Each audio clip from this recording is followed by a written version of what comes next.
Le royaume de Dieu n'est pas le manger et le boire, c'est la justice, la paix et la joie dans le Saint-Esprit. Amen. Bienvenue à La Vie dans la Parole avec Joyce Meyer. La Vie dans la Parole est un ministère d'entraide basé sur un enseignement solide et pratique pour une application de la parole de Dieu. Votre réponse est dans la parole de Dieu. Et laissez-moi vous dire, le Seigneur est capable de vous guérir là où vous souffrez. La Vie dans la Parole est un ministère international qui atteint le monde par le cœur de Dieu.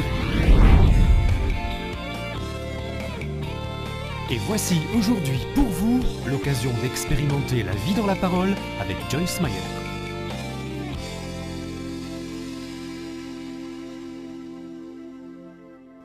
Dieu, que j'aime ça. Merci pour tout ce que tu as fait. Et merci pour tout ce que tu vas faire. Qui sait que Dieu va encore faire beaucoup de grandes choses dans sa vie? Amen. Je vous le dis, je vous prophétise ce soir que des parents dans vos familles vont être sauvés.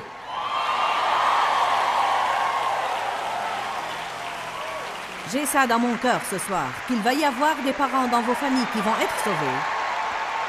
Et certains d'eux sont ceux que vous avez cru des cas désespérés. Allez maintenant. Ah, alléluia. Merci Jésus. Gloire à Dieu. Je vous le dis, écoutez-moi. Pour certains d'entre vous, il y a une promotion tout près pour vous. Il y a une grâce qui va venir. Je vous le dis, il y a une grâce qui va venir même avec vos ennemis. Alléluia.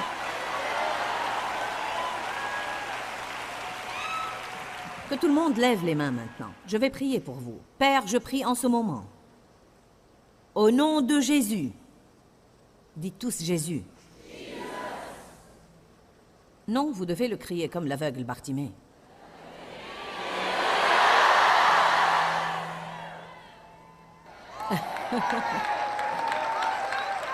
Je prie au nom de Jésus qu'une nouvelle mesure de grâce descende en ce moment sur chaque personne dans ce bâtiment.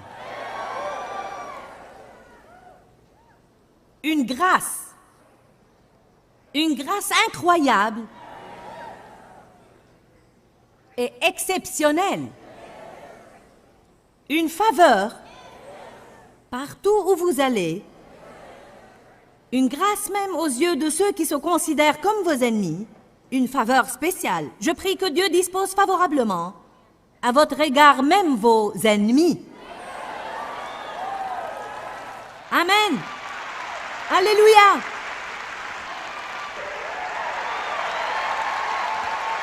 J'aime ça. Asseyez-vous pour un instant.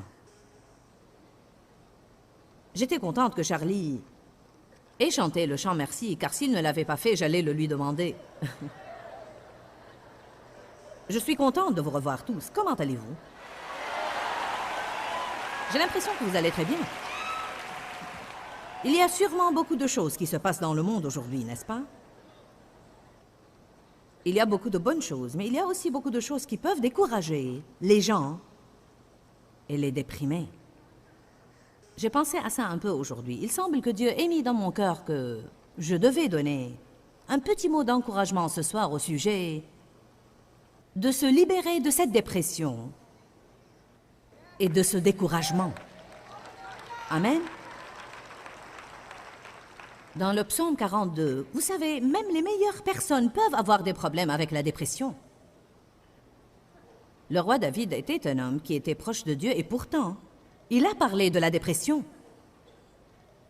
Dans le psaume 42, verset 5, il dit « Pourquoi t'as battu, ô mon âme?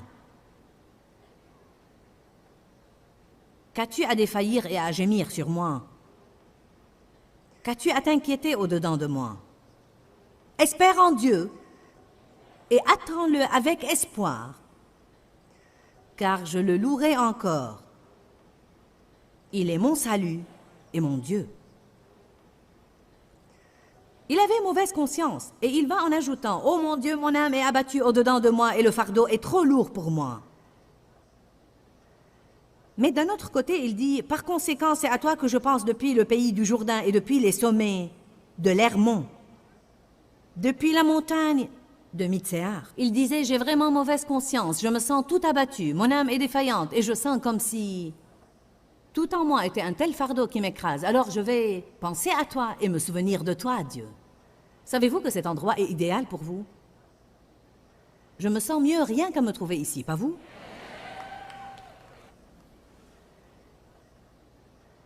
Je crois que les louanges, l'adoration et un cœur reconnaissant sont probablement les plus importantes choses qui manquent dans la vie d'une personne qui a beaucoup de problèmes avec la dépression. Ah, si seulement vous passiez beaucoup plus de temps à être reconnaissant et à louer que vous ne le passez à demander. Prenez une pause de louange plusieurs fois par jour. Qu'est-ce que c'est qu'une pause de louange? C'est quand vous êtes en train de faire quelque chose et vous vous arrêtez pour un instant. Merci Jésus. Je te loue Seigneur pour tout ce que tu fais dans ma vie. Je chante tes louanges Dieu, tu es digne. Merci d'avoir dit que tu ne me délaisseras ni m'abandonneras point. Puis reprenez vos occupations de nouveau. Qu'est-ce qui arriverait dans la vie des gens? Je me demande ce qui arriverait même dans les finances des gens. Si seulement, rien que 2 fois par jour, ils prenaient une pause de louange. Peut-être qu'une dame passe l'aspirateur, change des couches sales, fait la vaisselle, monte et descend l'escalier, fait la lessive, et 2 enfants hurlent à l'arrière-plan. Elle commence à se sentir sombrée. Est-ce que c'est bien ça, la vie? Nous nous sentons comme ça des fois, n'est-ce pas? Surtout si nous faisons la même chose jour après jour après jour, puis nous avons des problèmes d'argent par-dessus le marché. Peut-être un époux qui n'est pas croyant, une facture que nous n'attendions pas. Et les choses peuvent devenir plutôt dures. Mais quand vous sentez que vous commencez à sombrer, n'attendez pas d'être une semaine dans la dépression avant d'essayer de demander de l'aide. Quand vous sentez que vous commencez à sombrer, prenez un moment, mettez-vous à genoux, levez les mains et dites « Seigneur, je glorifie ton nom, je chante tes louanges. Ta parole dit « Mettez un vêtement de louange au lieu d'un esprit abattu. » Et je fais ça en ce moment. Je t'aime, Jésus. Tu es merveilleux. Quand vous vous lèverez, vous allez vous sentir mieux. Dites tous « Pause de louange. » N'est-ce pas un bon conseil? Prenez simplement une petite pause de louange. Alléluia. Vous savez, je peux prier et je vais prier.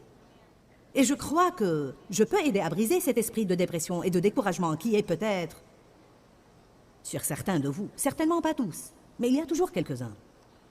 Mais si vous ne faites pas quelque changement dans la façon dont vous faites les choses, ça va vous revenir tout de suite. Savez-vous pourquoi nous sommes déprimés?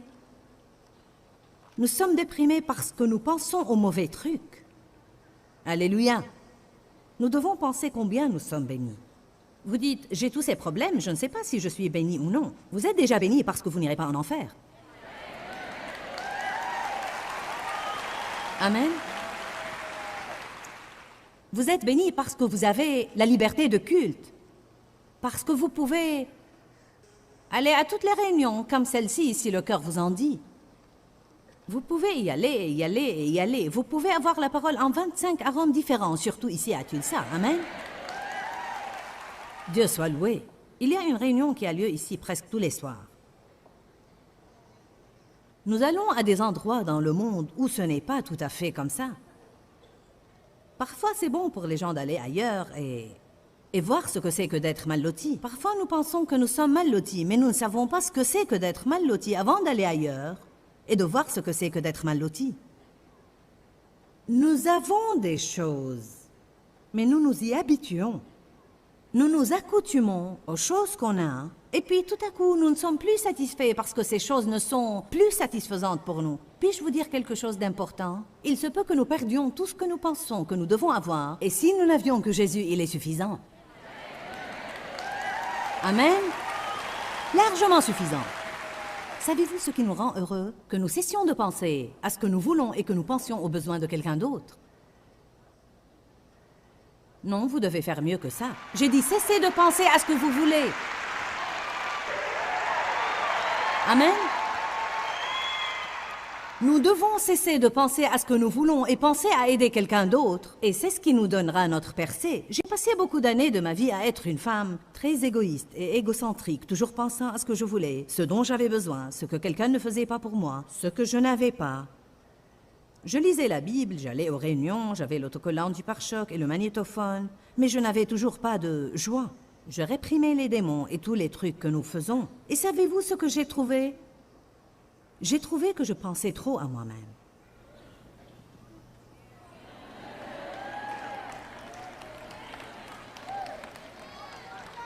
Amen.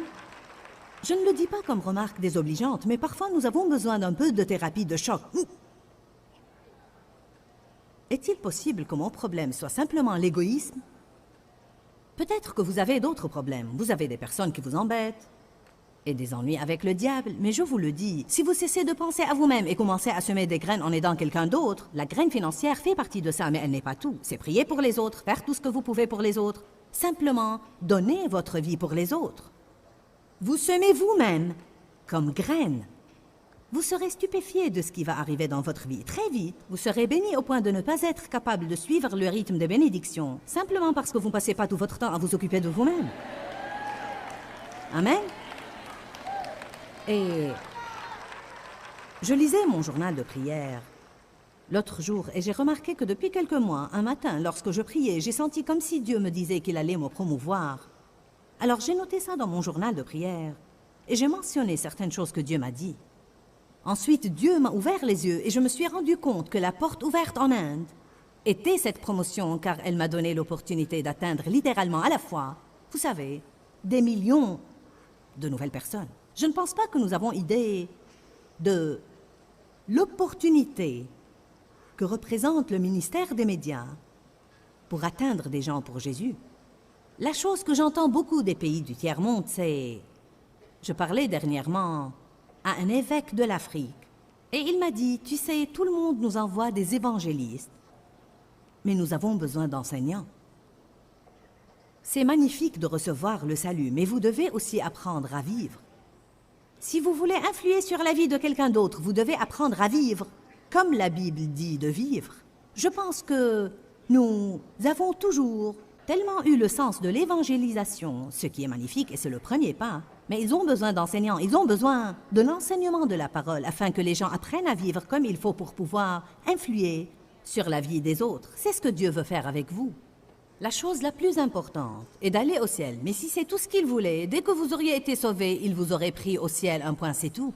Mais Dieu nous laisse ici dans le but principal d'influer sur la vie des autres d'une manière positive. Chacun de vous a sa propre chair. C'est peut-être votre bureau au travail ou la clôture de votre jardin, mais chacun de vous a sa propre chair et vous influez sur la vie des personnes qui vous entourent, soit positivement, soit négativement. Une des façons d'influer sur les gens, c'est en étant stable et en étant rempli de joie, parce que les gens ne sont pas stables et ils n'ont pas de joie. Si quelqu'un doit être capable d'être heureux, ça doit être les chrétiens. Mais une fois de plus, une des raisons principales pour lesquelles les gens ne sont pas heureux, c'est que, puis-je m'exprimer franchement, nous ne faisons pas assez pour les autres.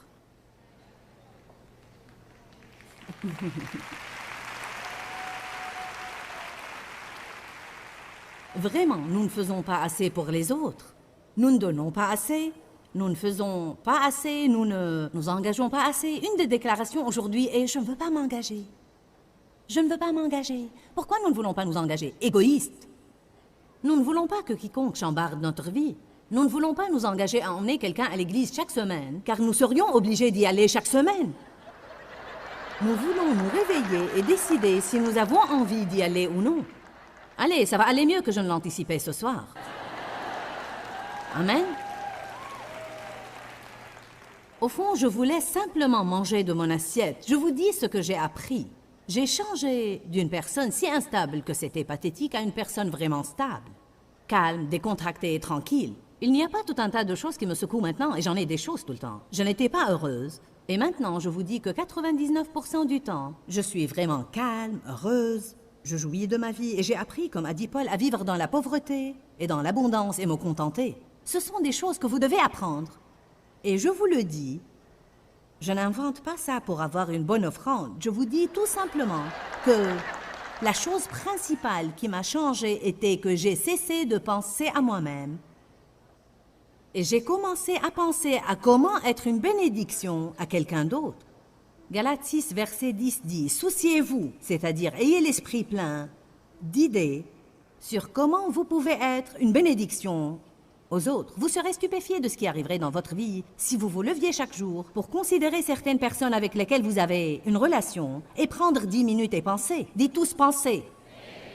Je parle des pensées de prière. Seigneur, que puis-je faire pour Nancy? Que puis-je faire pour Sam? Que puis-je faire pour John? Comment puis-je être une bénédiction pour mon mari?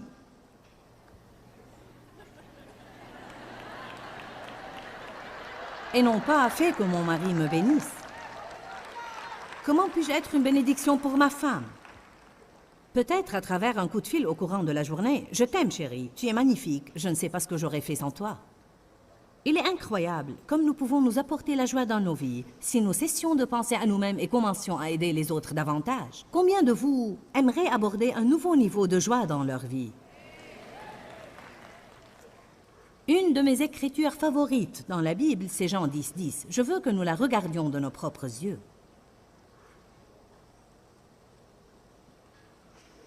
Quelle que soit la joie que nous avons, nous pouvons toujours avoir un nouveau niveau. Amen. Je suis heureuse, mais j'aimerais être plus heureuse. Alléluia.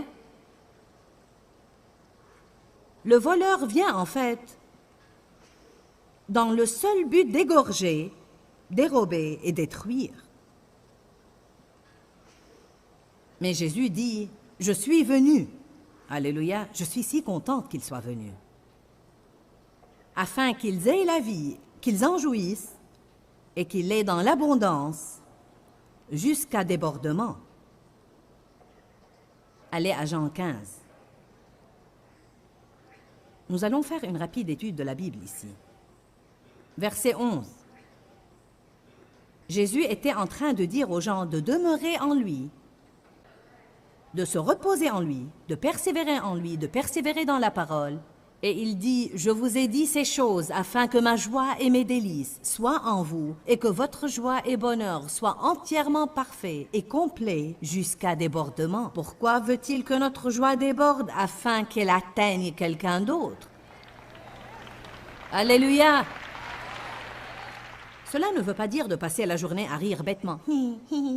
Mais vous savez, la joie est aussi un plaisir calme. C'est un sourire. C'est incroyable ce qui arriverait si les gens commençaient simplement à se sourire les uns aux autres. Aujourd'hui, si vous souriez aux gens, ils pensent que ça ne va pas dans la tête. Jean chapitre 16, verset 24.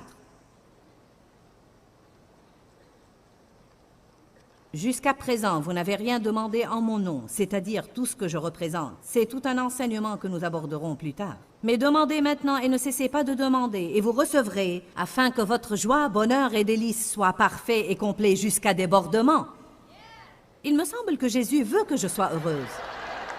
Encore une, Jean 17, verset 13. Et maintenant, je viens vers toi. Je dis ces choses pendant que je suis toujours dans le monde, afin que ma joie soit entière et complète et parfaite en eux, pour qu'ils connaissent mon plaisir accompli en eux, pour que mon plaisir soit perfectionné dans leurs âmes et qu'ils aient ma joie en eux, remplissant leur cœur. Tournez-vous vers la personne d'à côté et dites, « Jésus veut que tu sois heureux. » Amen. Levez les mains et laissez-moi voir si vous avez eu des problèmes avec la dépression. Maintenant, gardez les mains levées. Que dire du découragement? Libérons-nous de ça aussi. D'accord. Et le désespoir? Vous êtes plutôt comme, eh bien, j'ai des problèmes, je ne sais pas quoi faire, je ne sais pas quoi faire. Amen. Puis si nous demandons combien sont allés loin au point d'être suicidaires, nous aurions de plus en plus en plus. Je vais vous dire quoi? Ce n'est pas la volonté de Dieu pour son Église. Le royaume de Dieu n'est pas le manger et le boire, c'est la justice, la paix et la joie dans le Saint-Esprit. Amen. Maintenant, je vais vous donner ce que je crois être une grande révélation que Dieu m'a accordée et qui a énormément aidé ma vie. Combien de vous veulent que je leur dise ce que c'est? Êtes-vous prêts pour ça? Personne d'autre n'est responsable de votre joie personnelle. Vous ne l'avez pas tous saisi. Ça veut dire que ce n'est pas la faute de Dave si je ne suis pas heureuse. Ce n'est pas la faute de votre patron si vous n'êtes pas heureux. Allez maintenant. Il y a peut-être des gens qui vous exaspèrent et ne font pas les choses que vous voulez qu'ils fassent. Mais si ma joie était fondée sur les gens et fondée sur le monde, et tous ces trucs-là, j'aurais alors des ennuis tout le temps.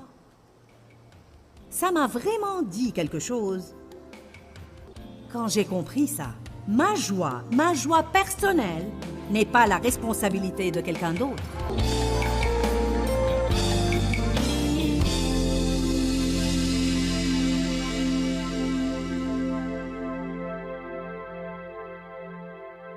Je crois que ça a été vraiment une bonne exhortation pour vous aujourd'hui, et vraiment une bonne parole. Cessez de penser à vous-même.